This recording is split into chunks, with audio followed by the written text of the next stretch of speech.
VK Sharma Adarsh Vidya मंदिर शंकर विद्यापीठ आबू पर्वत कक्षा 9वीं हिंदी काव्य के अंतर्गत आज हम कवि रसखान के सवैयों का अध्ययन करेंगे। भगवान कृष्ण से रसखान अन्योन्य प्रेम रखते हैं।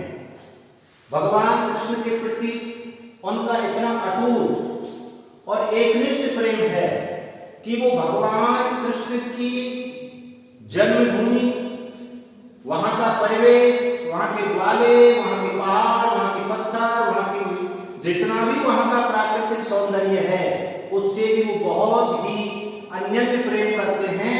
और कवि की इन्हीं भावनाओं को हम इन सवैयों के माध्यम से समझने का प्रयास करेंगे। कवि रसखान कहते हैं कि मानुष हो तो वही रस खानी।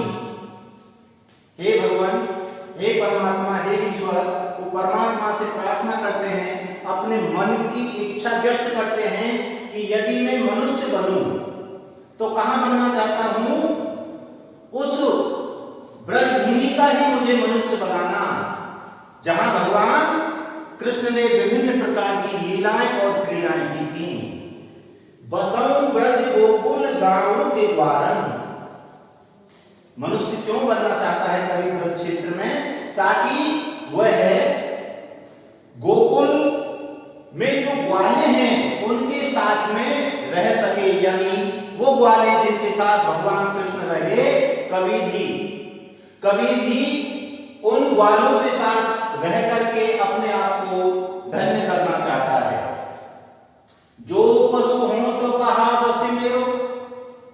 हम अगले जन्म में क्या होंगे ये हमारे ना तो अधिकार में होता है, ना ही हमारी इच्छा पर निर्भर करता है। ये तो परमात्मा ही कर्मों के आधार पर तय करता है। तो कवि कह रहा है, यदि मुझे पशु ही बनाते हो हे भगवान, यदि मेरा अगला जन्म पशु रूप में होता है, जो पशु हो तो कहा बस मेरो, तो चरम नित्य नंद की भेद मझारन। मुझे वो गाय बना देना ताकि मैं नंद बाबा की गायों के मझारन यानी बीच में मध्य में रह करके चल सकूं और भगवान श्री कृष्ण के उस ग्वाले रूप का मैं भी एहसास कर सकूं। पाहन हो तो वही गिर को। यदि मुझे पत्थर ही बनाना हो तो पत्थर, पाहन यानी पत्थर हूं तो वही गिर को, उसी पर्वत का पत्थर बनाना। कौन सा पर्वत? कौन से पर्वत की ओर इशारा किया जा रहा है? जो कियो हरि छत्र पुरंदर धारण। जो भगवान श्री कृष्ण ने इंद्र का अहंकार मर्दन करने के लिए, उसका अहंकार दूर करने के लिए गोवर्धन पर्वत को अपनी अंगुली पर उठा लिया था और अंगुली पर उठा करके समस्त ब्रजवासियों की रक्षा की थी। तो ऐसे महान और पवित्र पर्वत की ओर कवि संकेत करते हुए कहते हैं कि मुझे उस पर्वत से भी बेहद प्रेम है जो भगवान श्री कृष्ण ने अपनी अंगुली पर उठाया था। पुरंदर माने इंद्र, धारण यानी धारण किया था। हरि छत्र, हरि ने जिसे छत्र के समान उठा करके ब्रजवासियों की जो रक्षा की थी, उस पहाड़ का गोवर्धन पर्वत का ही पत्थर बनाना। जो कभी हूं तो बसेरो करूं। और यदि मुझे पक्षी ही बनाते हैं, यानी मुझे अगले जन्म में यदि पक्षी बनने का ही अवसर मिलता है, तो मैं एक प्रार्थना जरूर करना चाहूंगा कि मिली कालिंदी यानी यमुना नदी, यमुना नदी के कूल यानी किनारा, यमुना नदी के किनारे का ही पक्षी बनाना, ताकि वहां पर कदम्ब की डालों पर अपना बसेरा कर सकूं, रह सकूं।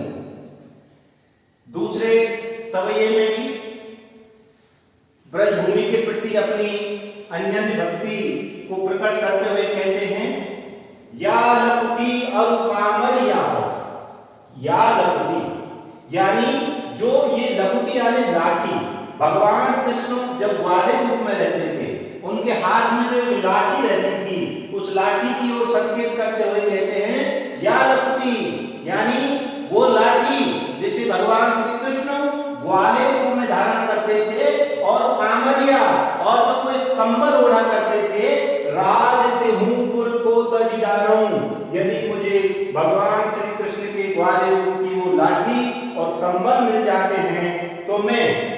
बदले में 3 लोकों का राज्य भी त्याग सकता हूं। 8 सिद्ध नवौ निधिकेषु, 8 प्रकार की सिद्धियां मानी गई हैं जिन्हें बड़ी योग साधना के साथ प्राप्त किया जाता है। धन के 9 खजाने माने गए हैं, इसलिए कहा गया है 8 सिद्धि और 9 धन रूपी खजानों के सुख भी मैं त्याग सकता हूं। किसकी अवध में? नंद की गाय चराए बिसारूं। यानी यदि मुझे नंद बाबा की गायों को चराने का अवसर मिलता है, सौभाग्य मिलता है, तो मेरे लिए इस सुख के सामने 8 सिद्धियां और 9 धन के खजाने भी व्यर्थ हैं, इनको भी मैं छोड़ने को तैयार हूं। रसखान कवं इन आखिर सुन, कवि रसखान कहते हैं कि इन आखिर से यदि मैं अपने आप को बड़ा धन्य समझूंगा यदि हे परमात्मा मुझे जो आपने आंखें दी हैं, ये आंखों की सार्थकता या धन्यता तभी संभव है जब ब्रज के वन बाग तड़ाग निहारूं, जबकि मैं ब्रज क्षेत्र के वो वन, वो बाग बगीचे और वो तालाब जहां पर भगवान श्री कृष्ण बाल क्रीड़ाएं किया करते थे, यदि वो स्थल मुझे इन आंखों से देखने को मिलता है तो मेरा जीवन सार्थक हो जाएगा, मेरी आंखें भी धन्य हो जाएंगी। कौटिक एक कल धौत के धाम, कौटिक यानी करोड़ों, कल धौत यानी सोना, यानी करोड़ों सोने के धाम स्थल महल, यानी मैं करोड़ों सोने के महलों को भी त्याग सकता हूं। किसके बदले में? करील की कुंजन ऊपर वालू, एक तरफ करील की जो झाड़ियां होती हैं जिनमें कैर नामक फल आता है, तो करील की झाड़ियां और कुंजन यानी लताएं रूपी जो महल हैं उनको भी मैं त्याग सकता हूं। किसके पीछे? यानी एक तरफ यदि मुझे करोड़ों सोने के महल मिलते हैं और एक तरफ मुझे यदि ब्रज क्षेत्र की,